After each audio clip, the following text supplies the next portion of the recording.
A fresh coat of paint is one of the easiest and most cost-effective ways to transform any room and give it a brand new look. Adding some colour to tired old walls will make a huge difference and might even add some value to your place. In any painting job, preparation is the key to a nice professional looking finish. So I'll take you through the prep and show you how to get the job done right. I'm going to show you how to paint the interior of a room. Now, I've already cleaned the room out, so I'm just about ready to crack into it. Now, before we apply any paint, we're going to have to do a fair bit of prep. I can see all the cracks of where all the wallboards meet. If you have a look in the corner here, you can see a big long crack there. I can see another one over there, and I can see all the joins. There was probably wallpaper here at some point, and generally under wallpaper, there was no stopping compound or even just one coat. So, before I paint, I'm going to have to get a stopper in here, skim all these walls for me. Now, before the stopper comes in, I'm going to have to sand all these walls down and put a pigmented sealer on so it's got something for the stopping to take. So I've got a fair bit of work before we start painting. Of course, if your walls are already in good condition, you won't need to get in a stopper. And if you have a room with new wallboard which has recently been stopped on the joins, then simply apply a wallboard sealer before 2 top coats. Okay, I'm just about ready to crack in and sand these walls. Little tip, use one of these nice little lightweight orbital sanders. Really easy to use, and the great thing about them, they're really quick to change. Got a little bit of Velcro on the back there. So I've got a 120 grit sanding grit on here. If your walls are in pretty bad condition, you could go down to 100 or maybe even 80, but basically we just want to give the paint something to key to, so a 120 grit will probably do you fine. Now give yourself a good mask and a good bit of air protection. Sand down all the walls, brush off the dust, and then apply your pigmented sealer. Okay, I've just about finished my pigmented seal.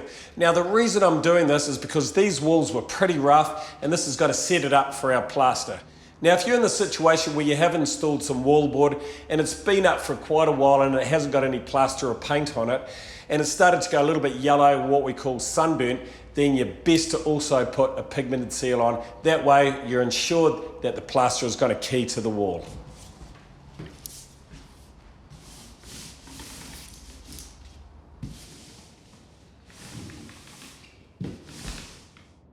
Leave the pigmented sealer to dry for 24 hours. Then get the stopper in. Okay, the stopper's been in and the walls are looking fantastic, a huge difference.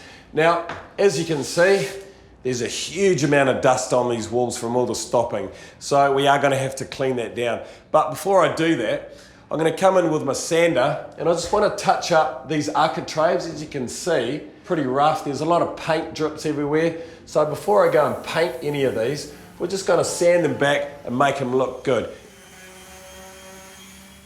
Okay, they're looking nice and tidy. Now, just before I crack into it, I'm going to remove this door a couple of different reasons. One is because there's not much gap underneath the door, and so 9 times out of 10 when you get carpet down, you're going to have to trim the door. So to do this, we're going to have to take the door off, and also it's a lot better finish on the door if you paint it outside of the room.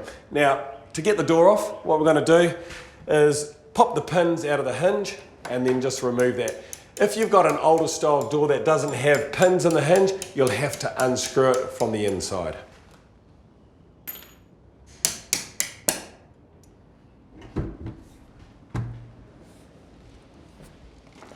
Then I'm going to come in with my broom, dust the walls down, make sure everything's looking fantastic. I'm starting with an undercoat of pigmented sealer on the ceiling and walls. Then we'll paint the architraves, scotia and door with a primer. Then fill any gaps and cracks, sand and spot prime. From there we'll give the ceiling 2 top coats before we do our walls. Then we'll move on to give our walls 2 top coats and finish off by painting any doors, door frames, skirting and window frames.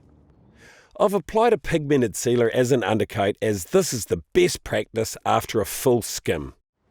Any painting job starts by cutting in. Use a small brush to get into places your roller can't reach.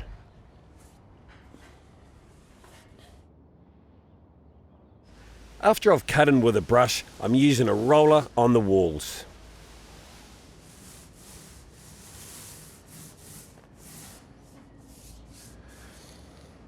Now for all my architraves, scotia and skirting and all the trims around the window, I'm using the quick dry. This is a fantastic product. It's going to dry in about 20 minutes and I can recoat after about 2 hours. I'm giving the door a sand with this nice little handy sander here with a 180 grit on it. I've applied my primer. Now I'm just applying my first top coat. Now for today, I'm only going to give it one top coat purely because I'm going to wait for my carpet to go down because I know I need to chop the door down. So I'm going to chop the door down and then I'll give it a light sand on the bottom where I've cut it and then I'll apply my last top coat. Now the type of paint I'm using is the same as the skirting, which is an enamel krill. This is going to give a nice solid finish and I'm going to take a few knocks.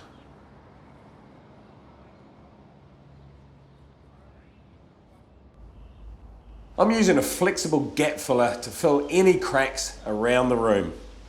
And I'm using an easy to sand interior rapid filler to fill any nail holes. Now I'm using 180 grit sandpaper to sand back the filler that's in the nail holes. And then finish with a spot primer. Okay, I'm just about ready to paint my ceiling. I've already put masking tape around my scotia so I can start painting right up to that. I'm going to use my 2-inch wide brush to cut in first before I roll. The type of paint I'm actually using is a specially designed flat paint for ceilings. So if you do have any imperfections, it's going to hide it.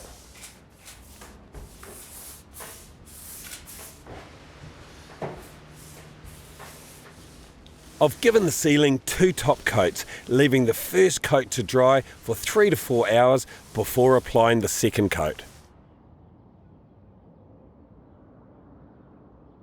Okay, it's time to paint our walls. Now I'm using the Space Coat Flat. The great thing about this, it's very durable, it's great for high traffic areas, and it's also scrubbable. Now, so I'm starting to paint from the top of my skirting to the top of the scotia. Again, I'm cutting in first, then using my roller. Leave the first coat to dry for 3 to 4 hours before applying the second coat.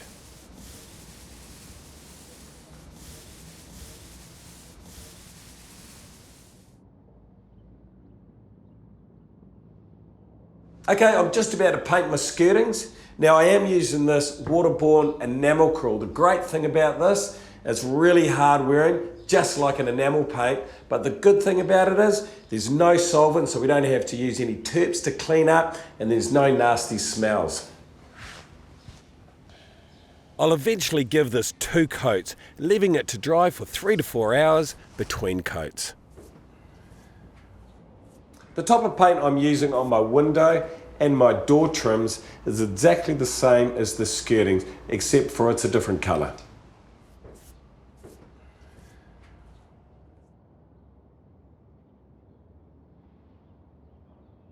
There we have it. With the proper prep and a fresh coat, we've got this room looking like it's brand new, and it was easy as.